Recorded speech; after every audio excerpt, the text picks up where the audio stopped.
Well, I hope that you are doing well. God and Goddess, thank you so much for this beautiful day. Please help us ascend the golden ladder and become more like you, and help us uplift this world and transform it into a golden garden paradise once more. In the name of Elohim, I pray. Amen. Today is Family Day.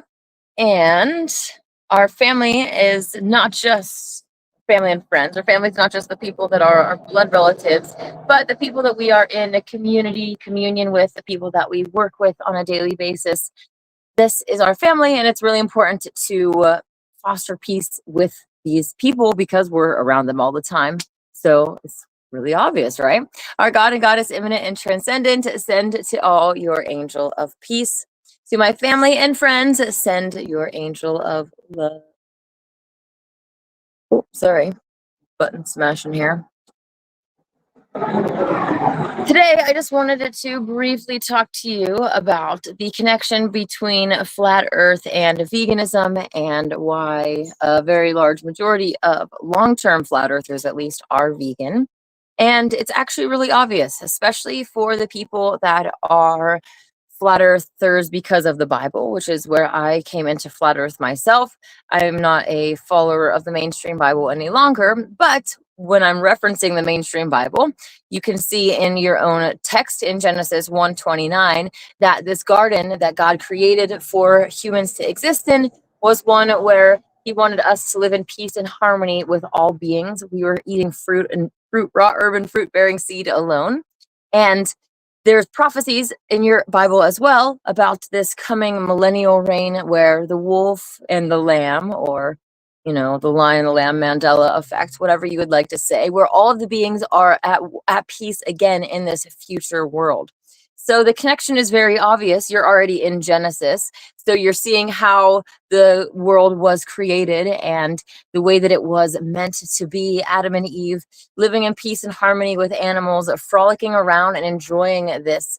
It wasn't this dense world, but it was something like it. We're obviously living in a fallen world. And if you read the Nazarene Bible, called the Holy Megillah, which is what I have been led to, you will find that through eating animals and essentially animal sacrifice, killing them and then eating their flesh, humans have become dense over time, and through multiple, many generations, we are where we are now in this very dense form. We've lost touch with our spiritual gift, the spiritual connection that we have with our creators, and the telepathy, the instincts, all of these spiritual things that we are taught are superpowers. We are capable of these things when we are fully connected and living in alignment with our divine purpose.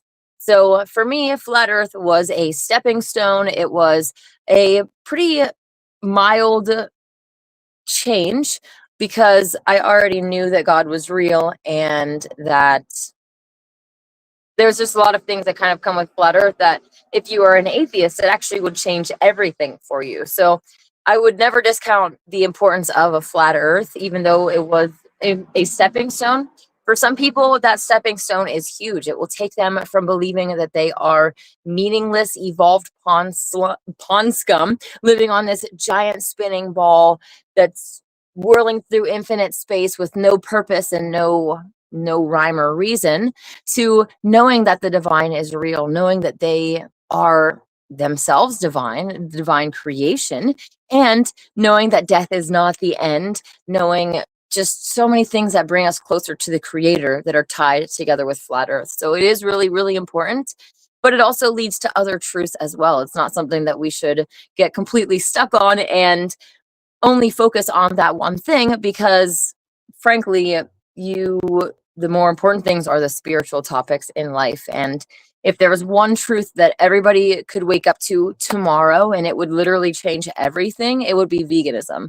Because every single time that we consume things, we're either choosing to support this matrix system of survival of the fittest, this enslavement of other beings, not appreciating life, not valuing life. We are fueling that system, the one that enslaves us, that requires us to pay taxes and be debt slaves to the system. They're literally interlinked. People wake up to flat earth, that changes a lot, but it's not going to change what will change when people wake up to veganism, because it is so intrinsically linked. So if you are just now hearing this connection for the first time, I would definitely encourage you, if you are on the spiritual side, to pray about it.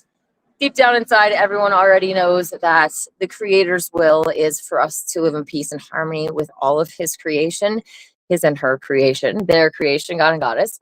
They don't want us to be at odds with each other. They are the parents of all of us. So even though we're in different bodies, our animal brothers and sisters deserve our love. We should not be going at them and causing war in the animal kingdom. We're setting them into this chaos and frenzy, and it's just dragging all of us down. So that being said, if you are new to this and you are looking for a place to start, pretty much any recipe that you already like can be made in a vegan version with substitutes. There are obviously store-bought stuff that's going to be more processed junk food that isn't really healthy, but there are great alternative whole food plant-based versions of those things online, on Google, on Pinterest.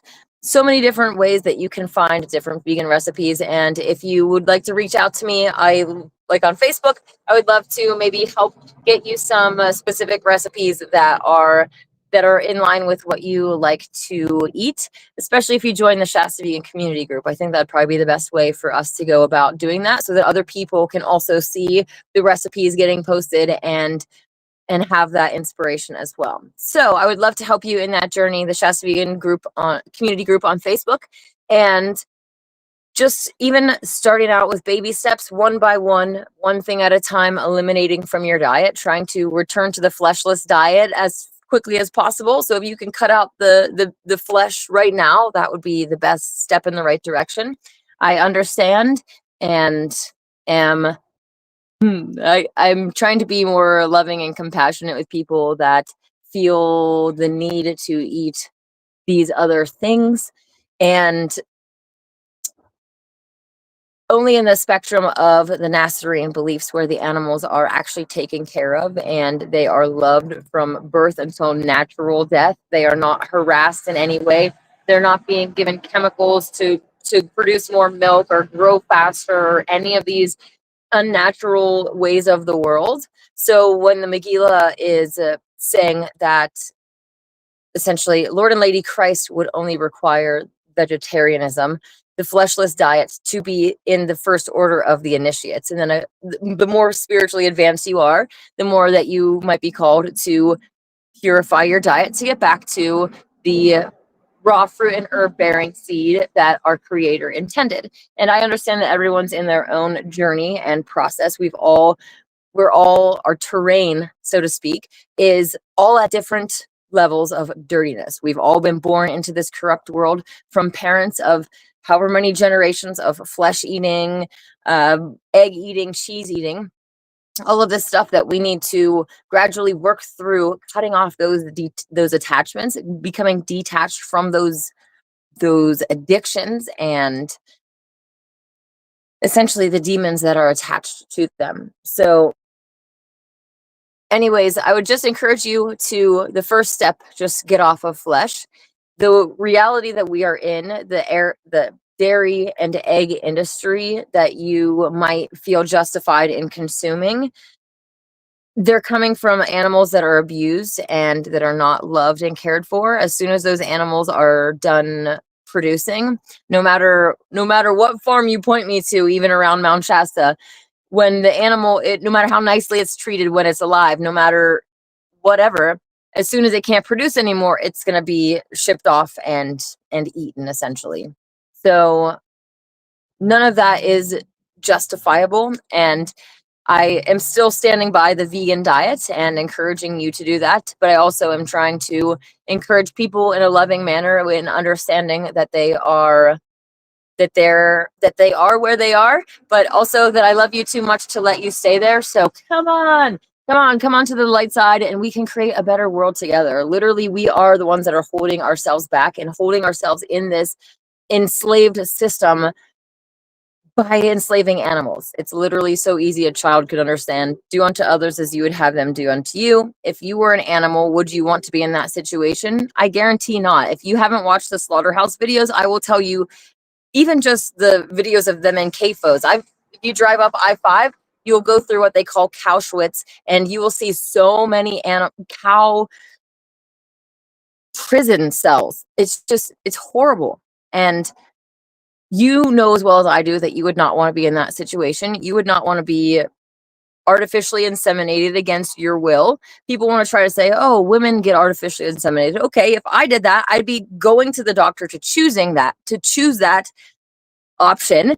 The animals are not choosing that. The animals are not walking up to you and asking you to impregnate them. If anything, even if they are hormonally ready to produce, they want a male of their own species to come along and do what animals do, okay? They don't want humans to be interfering. So there's no justification for the artificial insemination or separating children from their mothers or any of this. And that's what's happening in these industries. So the more that you know, the more that you really have to go towards the proper diet for us, because when you understand that God is real, we're in this situation, especially when you know God is real and he's watching us, you know at a fundamental level that he doesn't want you hurting animals. So why are you doing it? Flat Earth leads to veganism. Just read the rest of the chapter that you point to explain a flat Earth to people.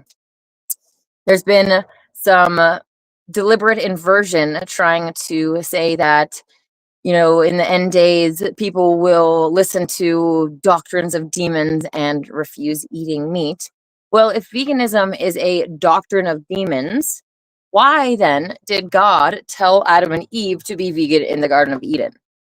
He told them to eat only plants.